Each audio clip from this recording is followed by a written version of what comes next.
आवास परियोजना रजिस्ट्रेशन के सभी आवेदनों का निपटारा 31 मार्च तक कर दिया जाएगा।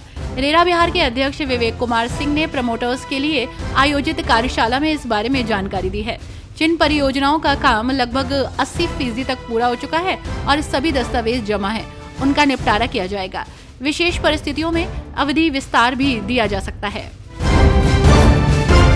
बैंकिंग क्षेत्र के प्रमुख संगठनों ने आगामी 24 और 25 मार्च को अपनी मांगों को लेकर हड़ताल का ऐलान किया, जिसे स्थगित कर दिया गया है।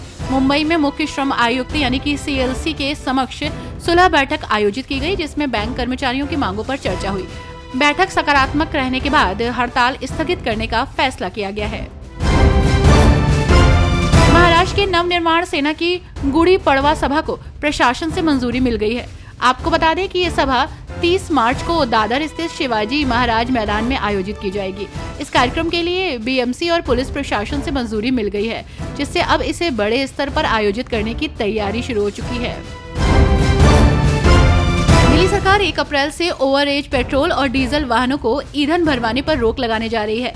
शहर के 80% से अधिक पेट्रोल पंपों पर ऐसे डिवाइस लगाए गए हैं जो डी-रजिस्टर्ड वाहनों की पहचान करेंगे। इससे उन्हें ईंधन देने से रोका जा सकेगा।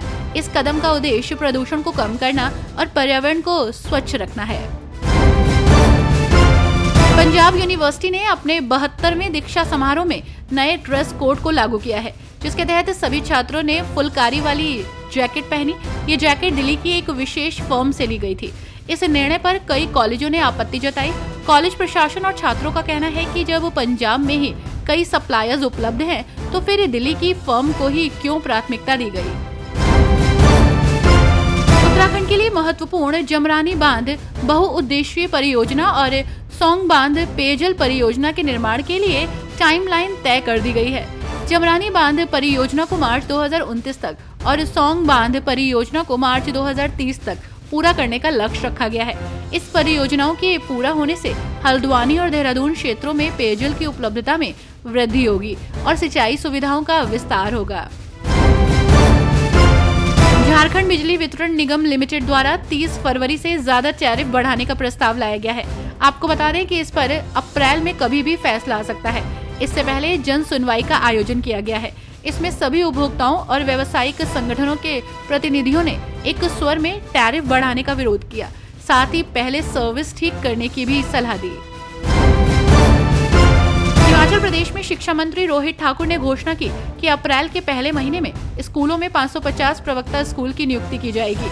परीक्षा परिणाम घोषित होने के बाद आगामी प्रक्रिया शुरू कर दी गई है। सरकार की पहली प्राथमिकता दूरदराज और ऐसे स्कूलों को दी जाएगी जहां पर पद खाली हैं, ताकि बच्चों की पढ़ाई बाधित ना हो।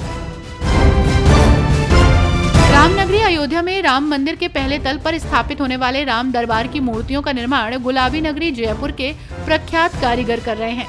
मर्यादा पुरुषोत्तम भगवान राम के पुत्र कुश के वंशजों की ओर से बनाई गई जयपुर नगरी में शिल्पकारों को भी लाया गया था। वे अब भी अपनी कला के माध्यम से अयोध्या से जुड़े हुए हैं। जम्मू कश्मीर में राज्य का दर्जा बहाल करने की मांग को लेकर कांग्रेस द्वारा मार्च शुरू करने के बीच जम्मू कश्मीर कांग्रेस के अध्यक्ष तारिक हमीद ने कहा कि कांग्रेस 24 मार्च से जम्मू कश्मीर के राज्य के दर्जे की मांग को तेज करेगी और अगले 10 से 15 दिनों तक जारी रहेगा। अपनी राय की मांग को दोहराने और भारत सरकार, प्रधानमंत्री और गृह मंत्री को याद दिलाने के लिए मांग तेज करेंगे।